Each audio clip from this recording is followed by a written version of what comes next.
I'm Stacy Keach. Join me right now for a special edition of Mysterious Places as we travel to Mexico.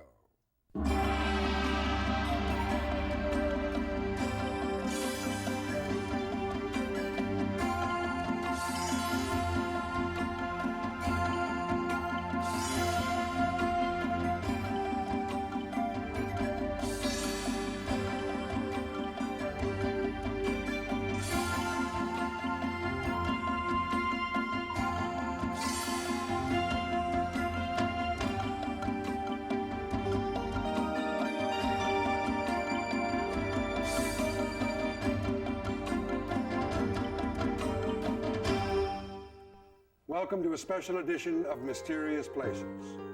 This time, we revisit three of the world's most remarkable lost cities. All three are in Mexico. Chichen Itza, a breathtaking city influenced by several cultural groups. Uxmal, one of the finest examples of pure Mayan architecture. And the distinct and powerful Teotihuacan, city of the gods. It is here that we begin our journey.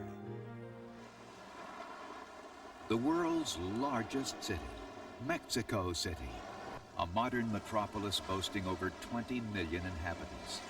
It is a vital force in the cultural and economic life of Mexico, and in fact, all of Latin America. Yet, it isn't the first powerful city to dominate this region. Just 30 miles northeast of here, we discovered the ruins of another great city. It is the ancient city of Teotihuacan. Linda Manzanilla is an archaeologist with the National University of Mexico. It's the first urban development of Mexico, of Mesoamerica. It's the first large city, the hugest concentration of human beings in an urban environment, and the most powerful capital of a state. Wandering through Teotihuacan today, visitors often marvel at its scope.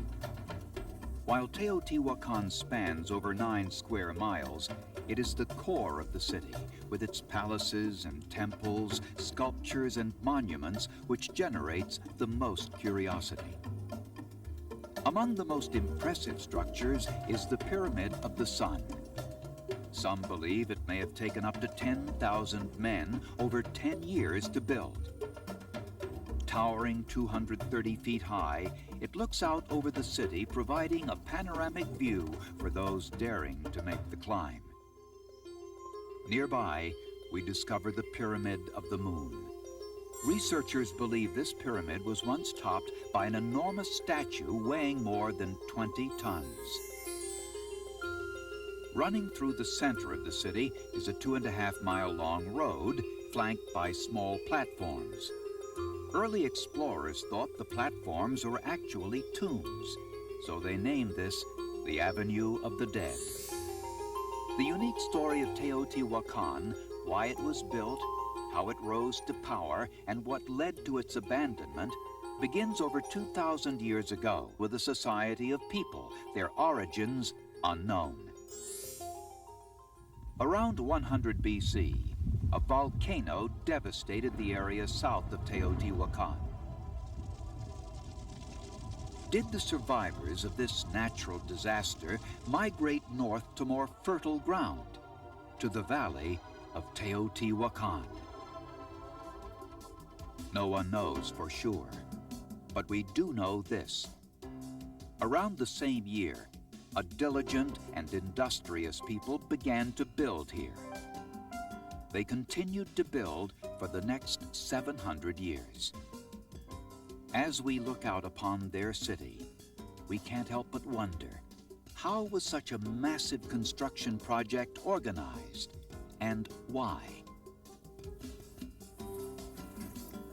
¿Qué vas a sacar ahorita, Domingo?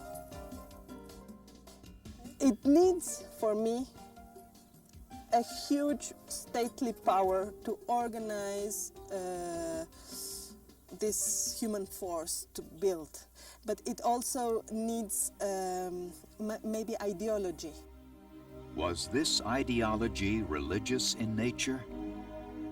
Many archaeologists believe that powerful priests controlled the city.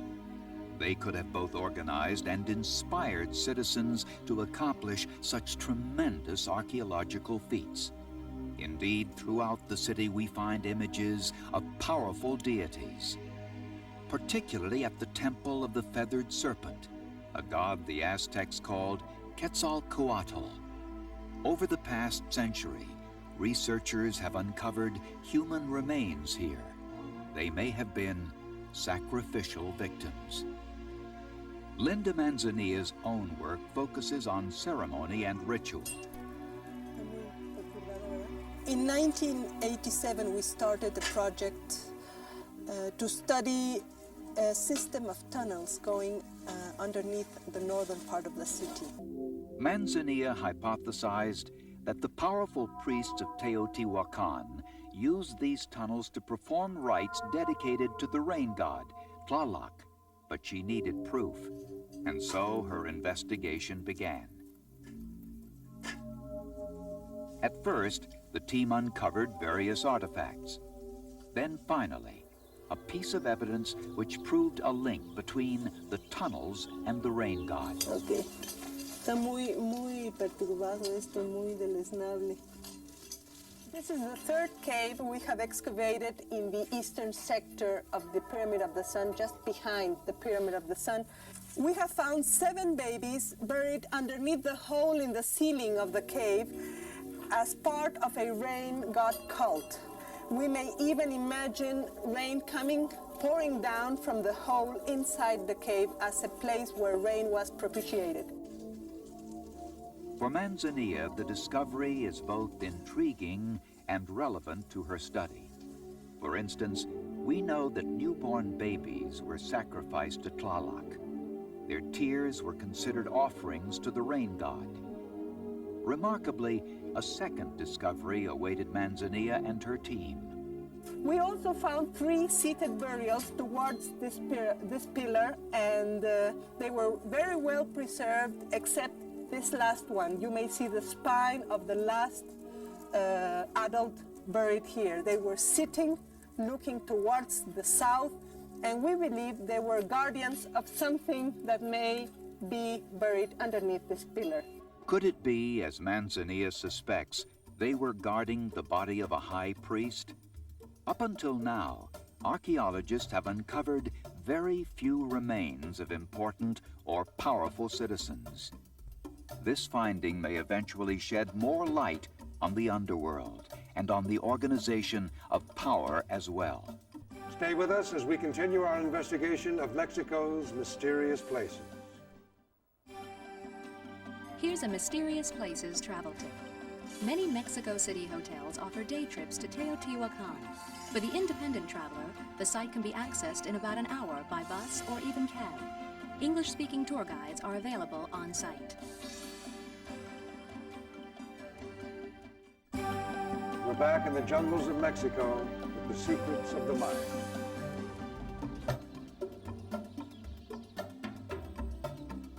Like the early explorers, you look out over the jungle, and on the horizon, you catch a glimpse of this.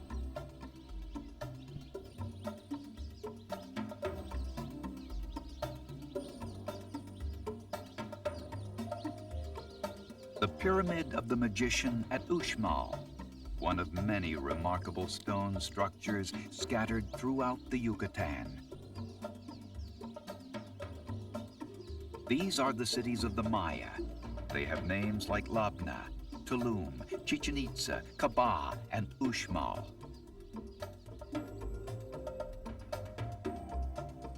As we journey through these cities today, we begin to unravel the ancient mysteries of the Maya, who they were, how they worshipped, and why they built and abandoned these magnificent stone cities. The Mayan civilization was centered in the Yucatan Peninsula, the eastern hook of land that defines the southern Gulf of Mexico. We begin our journey approximately 180 miles west of Cancun at Uxmal, one of the most important Mayan sites. Between 600 and 1000 AD, the Mayans set to work creating this beautiful city. The buildings reflect the distinctive Puuc style, named for the hills of the region. The style is noted for highly ornate exteriors. The facades are decorated with a maze of geometric forms, human figures, serpents, masks of the rain god Choc. What clues do these buildings reveal about the Maya? Arlen Chase of the University of Central Florida is a leading Maya expert. The architecture at Uxmal is absolutely spectacular. It is of a kind of architecture that's referred to as Puuc architecture by Maya specialists. It is very elaborate veneer work that shows up quite clearly on all of the buildings. So it is more than just of interest to specialists, because the site itself and the buildings that were constructed there are truly monumental architecture. They're things of beauty.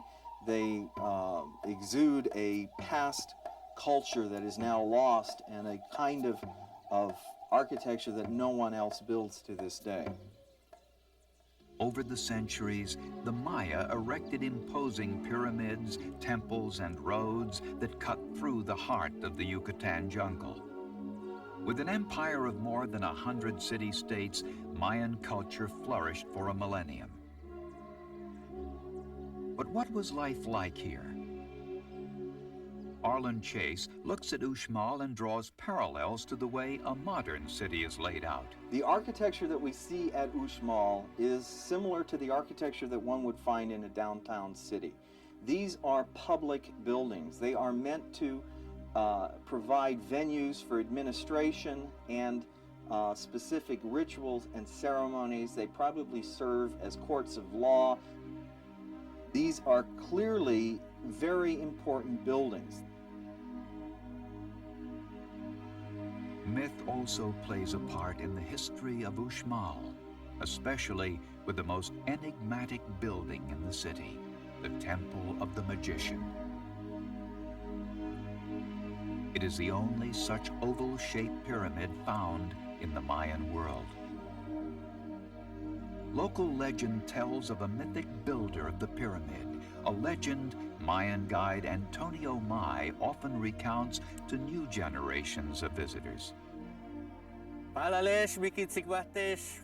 will tell you who built this big building. It was built by a very old woman who was a witch.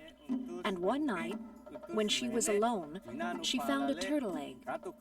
She secretly buried it in the earth.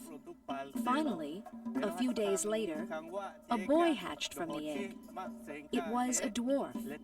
Using magic, he constructed this building in just one night.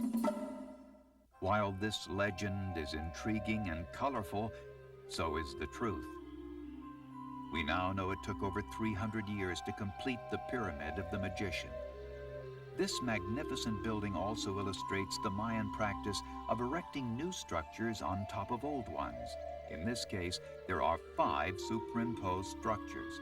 Presumably, this allowed the Maya to continue utilizing what they considered sacred ground. The pyramid is decorated with intricate carvings, some say reflecting the rain god Choc. Images of this long-nosed god appear throughout the Maya world. We can imagine they worship Choc, hoping to bring rain to this arid region.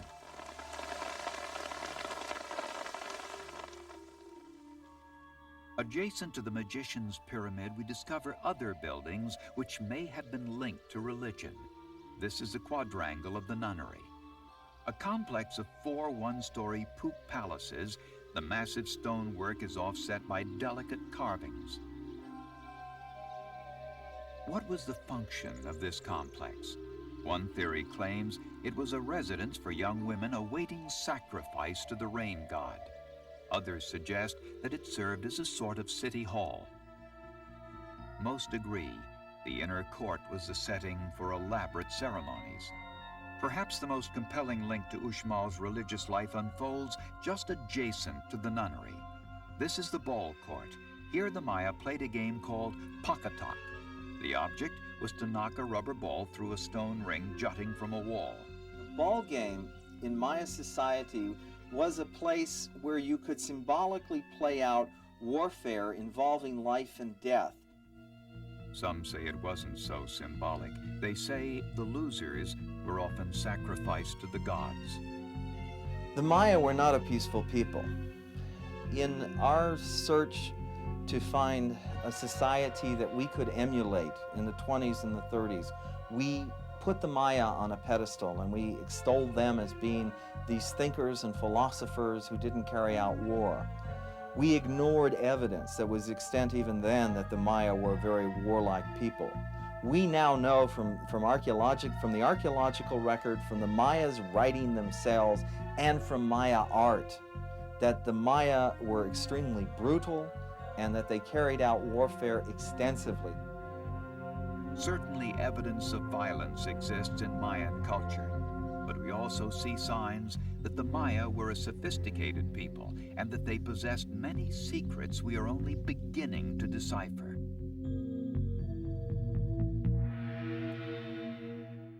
Stay with us as we continue our investigation of Mexico's mysterious places. We're back in Mexico at Chichen Itza, City of Warriors. The ruined city of Chichen Itza rises up from the jungle. It is expansive, formidable, and a source of endless fascination for those wishing to probe its history and mystery. To do so, they must venture approximately 120 miles west of Cancun, Mexico, into the remote jungles of the Yucatan Peninsula. Throughout the Yucatan, we discover many Mayan cities which thrived between 300 and 1200 AD. Of all these cities, none is quite as ambitious or impressive as Chichen Itza. It is believed that the early inhabitants of Chichen Itza were drawn here because of this sacred cenote, or natural well. According to some researchers, like Carlos Villanueva of the Maya Foundation, Chichen Itza became one of the most important sites of the ancient Maya. Chichen Itza wasn't a holy city from the old times, but wasn't a political, but in Chichen Itza they received the political power who had an incredible influence in the north area of the Mayan world. We begin our own investigation of the early Mayan culture at one of the oldest parts of the ruins. It is known as Old Chichen. A path cuts through a 1-mile stretch of untamed jungle. Yet the adventurous among us are well rewarded. Wow, look at the hieroglyphics. This was once an ancient temple. All that remains is the foundation, and it too lies in ruins. Look, here's his mouth. His mouth. It's like a headdress.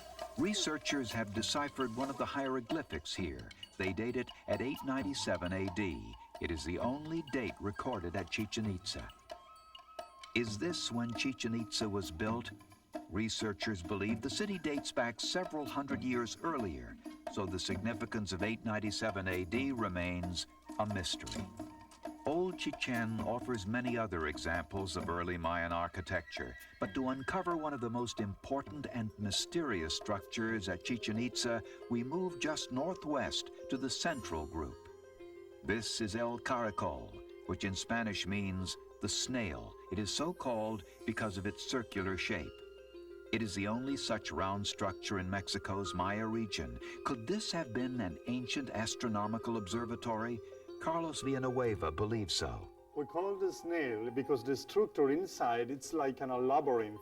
And the Mayans from the old times, they built this kind of a structure for watch the sky.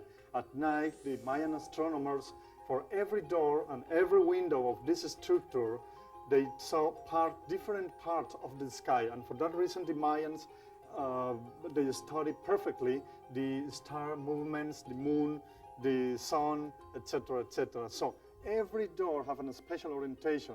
Like this door, this is orientated to the south. Like many ancient cultures, the Maya led a rich ceremonial life. Calendars were an important tool for planning everything from wars to politics to agriculture. So it is likely that this observatory was indeed used as a calendar.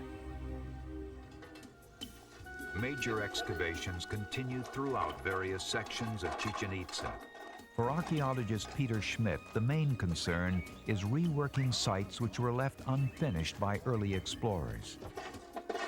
Schmidt and the other archaeologists at Chichen Itza have uncovered pyramids, staircases, and sacred roads. They've discovered skeletons, pottery, and other ancient artifacts. They hope these new discoveries will ultimately help solve more of the mysteries at Chichen Itza. Perhaps we will never know for sure the intricate relationships that were formed by these ancient societies. But we do know this: the people who lived and worked in the jungles of the Yucatan and in the highlands of central Mexico had a unique gift, an extraordinary ability to create cities with limited resources. Until next time, I'm Stacy Keach for Mysterious Places.